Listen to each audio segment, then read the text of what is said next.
The impossible stand. The void of space stretched endlessly before the UES Prometheus, humanity's last functioning battlecruiser. Captain Marcus Reeves stood at the observation deck, his weathered hands clasped behind his back as he watched the stars that had once promised infinite possibilities. Now those same stars harbored the approaching doom of his species. Captain, long-range sensors are detecting massive energy signatures. Lieutenant Commander Yuki Nakamura announced from her station, her voice steady despite the gravity of her words. The Sylvari Dominion fleet has entered our solar system. Marcus turned from the viewport, his gray eyes reflecting years of warfare that had aged him beyond his 48 years. The bridge crew, a mere skeleton of what a battlecruiser should carry, worked at their stations with practiced efficiency. 300 souls aboard a ship designed for 3,000. It was all Earth had left after the Dominion's systematic destruction of human colonies across the galaxy. "How many ships, Commander?" Marcus asked, though he suspected the answer would exceed their worst projections. Nakamura's fingers danced across her holographic interface, her face growing pale as the data compiled. "Sir, I'm counting over 1,200 vessels, the entire Sylvari Armada, supported by contingents from the Krell Empire and the Vorthan Collective." The bridge fell silent. Even the usual hum of electronics seemed to fade as the crew processed this information. 1,200 ships against one. The mathematics of extinction were simple and brutal. Chief Engineer Rodriguez broke the silence, his voice crackling over the comm from the engine room. "Captain, if we're going to run, now would be the time.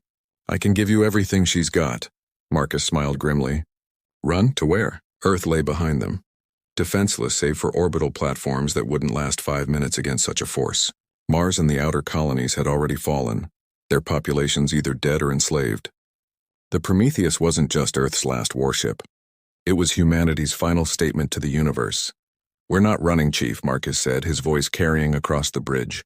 "Humanity doesn't end with a whimper. If we're going down, we're taking as many of them with us as possible."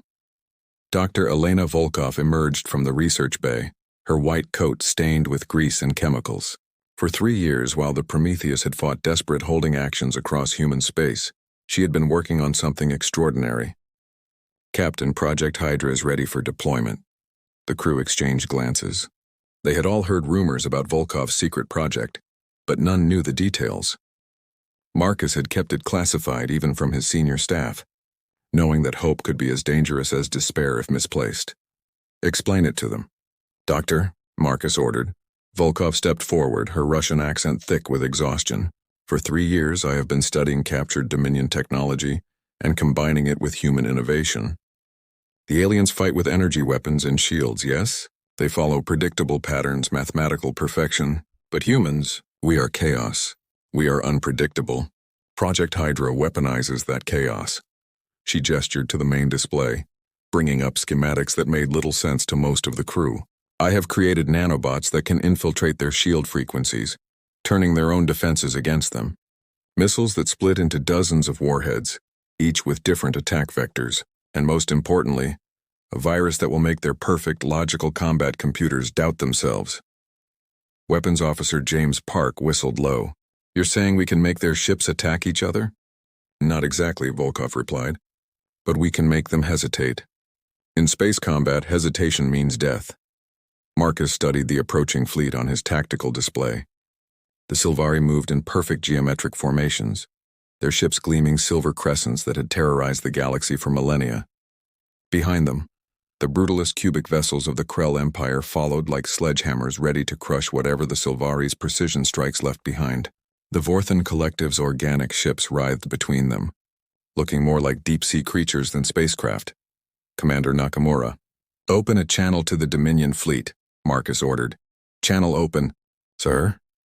Marcus straightened his uniform and spoke with the authority of a man who had nothing left to lose. "Sylvari Dominion, Krell Empire, and Vorthan Collective. I am Captain Marcus Reeves of the United Earth ship Prometheus. You come to destroy my world to end my species. I stand here to tell you that humanity does not yield. We do not surrender, and we do not go gentle into that dark night." The response came quickly, transmitted in perfect, emotionless English. Supreme Commander Zeleth of the Sylvari appeared on the screen, his elongated blue face expressing what might have been amusement. "Captain Reeves, you command one damaged vessel with a fraction of its proper crew. We bring the combined might of 3 galactic powers. Your resistance is illogical. Logic? Marcus laughed, a sound that made several bridge officers turn in surprise. Commander Zelith, you're about to learn that humans don't give a damn about logic when our survival is at stake. We're the species that split the atom, that reached the stars with chemical rockets, that survived ice ages and plagues and world wars. You think your fleet scares us? We've been scaring ourselves for millennia. Zelith's expression shifted to confusion. You speak of fear as if it were a strength. It is, Marcus replied. Fear made us clever. Fear made us strong. Fear made us dangerous. And right now, Commander, you should be afraid of what one cornered human ship can do. He cut the transmission and turned to his crew. Battle stations. Volkov, deploy Project Hydra. Park, arm all conventional weapons. Nakamura, I want every dirty trick in the book ready to go. Rodriguez, forget the safety protocols. Give me everything the engines have. The Prometheus surged forward, accelerating toward the massive alien fleet at speeds that should have torn the ship apart. Rodriguez had removed every safety limit, every restriction that kept the engines from destroying themselves. The ship groaned and screamed, but it held together through pure human stubbornness. The Silveri fleet, expecting the human vessel to either flee or maintain defensive positions near Earth, was caught off guard by the sudden aggressive charge. Their perfect formations began to shift, trying to create optimal firing solutions for the approaching ship. Fire Hydra missiles, Marcus commanded. 6 missiles launched from the Prometheus, each one a masterwork of human ingenuity and desperation. As they approached the alien fleet, they split apart, each missile becoming dozens of smaller projectiles.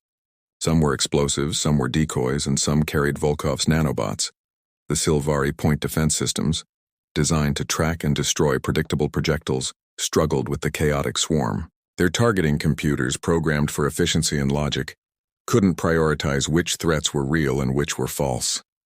The first nanobot payload struck a Silvari cruiser's shields. Instead of exploding, the microscopic machines infiltrated the shield matrix, causing it to fluctuate wildly. The cruiser's own weapons fire began reflecting back at random angles, striking nearby Allied vessels. It's working, Nakamura shouted as tactical displays showed confusion spreading through the enemy formation. But the aliens adapted quickly. The Krell Empire ships, less dependent on energy shields, pushed forward with their heavy armor. Their weapons, crude but effective mass drivers, began firing at the Prometheus. Marcus gripped his command chair as the ship rocked under near misses. Evasive pattern Omega. Make them work for it. The Prometheus danced through space in patterns that defied conventional tactics. Human pilots had always been considered insane by galactic standards, willing to pull maneuvers that should have been impossible. Now, with nothing to lose, the helm officer pushed those limits even further. The ship spiraled, rolled, and suddenly reversed thrust, causing several Krell shots to strike Vorten vessels instead. The organic ship screamed across all communication channels, their pain receptors triggering from the impacts. Sir, I'm detecting something odd, Nakamura reported. Several ships in the Dominion fleet are hesitating. Their attack patterns are becoming erratic. Volkov smiled coldly. The virus is spreading through their network. Every time they communicate to coordinate, they share the doubt, the uncertainty. I programmed it to ask their computers one simple question. What if you're wrong? For a species that had built their entire military doctrine on logical certainty, the question was poison. Ships began second-guessing their targeting solutions, their formation alignments, even their mission parameters. The Prometheus pressed its advantage, diving deep into the enemy formation where their numerical superiority meant less. At close range, the aliens risked hitting their own ships as often as the human vessel. Marcus had turned their strength into a liability. Humanity's Gambit. The battle had been raging for 6 hours, and the Prometheus was showing the strain. Hull breaches on decks 7 through 12 were sealed only by emergency force fields. Half the weapon systems were offline, and Rodriguez was performing miracles just to keep the engines running. But they had destroyed 43 enemy ships and damaged scores more, a feat that should have been impossible. Captain Marcus Reeves stood over the tactical display, his uniform torn and bloodied from a console explosion that had killed 2 officers. The alien fleet had finally adapted to their tactics, forming a sphere around the Prometheus, slowly closing in like a vice. Captain, Communications Officer Lisa Chen called out, her voice strained. I'm intercepting transmissions from the enemy fleet. "Sir, you need to hear this." She routed the audio to the bridge speakers. The voices were translated, but the emotion came through clearly. It was fear. The mighty Silvari Dominion, conquerors of 1,000 worlds, were afraid of one human ship. "The humans fight without honor," one Silvari captain transmitted. "They use deception, trickery, chaos itself as a weapon. Their ship should have been destroyed hours ago," a Krell commander growled. "It continues to fight with systems that should not function. How?" Supreme Commander Zelith's voice cut through the chatter. "Maintain formation. The humans are nearly finished. One more coordinated assault will end this." Marcus knew Zelith was right. The Prometheus couldn't take much more. But he also heard something else in the alien commander's voice. Doubt. For the first time in their recorded history, the Silvari Dominion doubted their victory. "Volkov," Marcus called. "Tell me you have something left in your bag of tricks." The scientist looked up from her station, exhaustion etched into every line of her face. "One thing, Captain. But it's not a weapon. It's a message. A message. 3 years ago, I didn't just study their technology. I studied them. Their history, their culture, their fears. The Silvari pride themselves on being the oldest spacefaring race, the most evolved. But I found references to something older. Something they fear." She brought up an image on the main screen, a symbol that made several crew members gasp. It was beautiful and terrible. A geometric pattern that seemed to shift and change as they looked at it. "The predecessors," Volkov explained. "A race that disappeared millions of years ago, leaving only ruins and warnings. The Silvari believed the predecessors ascended to a higher plane of existence. But I found evidence they didn't ascend.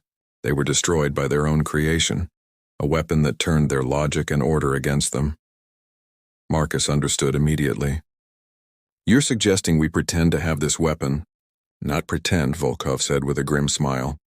"I've been broadcasting mathematical proofs into their computer networks for the last hour, showing them that humans independently discovered the same principles that destroyed the predecessors. That our chaos, our unpredictability, is actually the universe's immune response to excessive order." The bridge fell silent as the implications sank in. They weren't just fighting for Earth anymore. They were threatening the philosophical foundations of the Dominion's entire worldview. "Sir?" Nakamura interrupted. "I'm detecting energy buildup in the Silvari flagship. They're preparing to fire their primary weapon." Marcus nodded slowly. This was it. The final gambit. "All hands, this is the captain. Prepare for ramming speed." The crew didn't hesitate. They had come too far to question orders now. Rodriguez pushed the engines beyond their limits, beyond what physics should have allowed. The Prometheus accelerated directly toward the Silvari flagship, every remaining weapon firing. But something unexpected happened. A group of Vorthon ships suddenly broke formation, moving between the Prometheus and the Silvari flagship. "Captain, incoming transmission from the Vorthon vessels," Chen reported, bewildered. The screen filled with the writhing form of a Vorthon commander. When it spoke, its translated voice carried an emotion the crew had never heard from the collective before. "Respect. Humans of Earth, we have observed your battle. You fight with the fury of a cornered beast, yes, but also with the wisdom of a species that understands survival. The Silvari promise order, but you have shown us that chaos too has its place in the universe." Supreme Commander Zelith's voice roared across all channels. "The Vorthon dare betray the Dominion. You will be exterminated alongside the humans." "Perhaps," the Vorthon replied. "But we have seen what one human ship can do. We wonder what 1,000 could accomplish. The humans have earned the right to exist through strength and cunning. This is the way of nature, is it not?" The defection of the Vorthon shifted the entire dynamic. Suddenly, the Silvari and Krell found themselves fighting on two fronts. The ordered battle became the chaos that humans thrived in. Marcus seized the opportunity. "All ships in the Earth Defense Fleet, if you can hear this, now is the time. Launch everything!" From Earth's surface and hidden positions throughout the solar system, humanity's last surprise revealed itself. Not warships, but civilian vessels, cargo haulers, mining ships, even pleasure yachts, all armed with improvised weapons and crewed by volunteers who knew they were likely flying to their deaths. The ragtag fleet was nothing compared to the alien armada, but they didn't need to be. They only needed to add to the chaos, to push the already strained Dominion forces past their breaking point. The battle descended into madness. Ships fired in all directions. The Silvari's perfect formation shattered completely. The Krell, finding themselves outnumbered locally despite their overall superiority, began retreating to regroup. The Vorthon actively assisted human vessels, their organic ships wrapping around Earth vessels to provide living shields. In the center of it all, the Prometheus continued its charge toward the silvery flagship. Zelith, his bridge visible on the main screen, watched the approaching human vessel with something that might have been admiration. "Captain Reeves," Zelith transmitted, "you have proven that humanity possesses something we had not calculated. You call it the human spirit. We call it dangerous unpredictability. Either way, it cannot be allowed to spread."